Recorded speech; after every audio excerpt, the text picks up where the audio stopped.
On today's episode of Improvements with Keaton, the other day I saw a video on how firefighters or wildland firefighters start their chainsaws and why they do it in a certain way and the safety concerns they were addressing by doing it. And so the more I thought about it, it was the same safety concerns that we can take into our trade here today.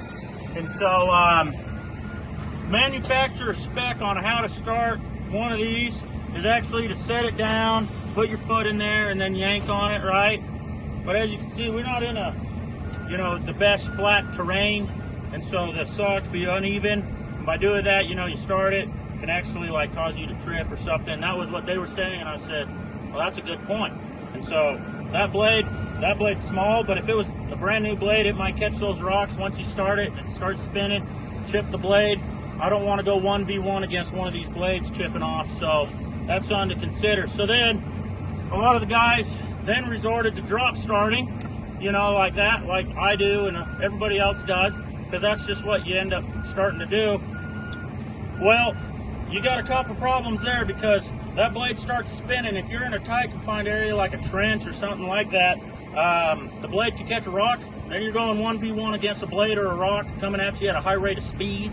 That's not something you want to do. Or you could just lose grip because you only got one hand on the dang thing, and this thing is pretty heavy. So you don't want to do that necessarily every time. So how can we mitigate that? Well, the guys showed us that you straddle it between your legs, and then that way you got 3 points of contact on this saw to keep control of it at all times while starting it. You got your both legs and you got your one hand stopping it from rearing up, then you're kind of holding it from rearing down, and then you got your legs to support it side to side. And then you come across the side and you pull it like that every time.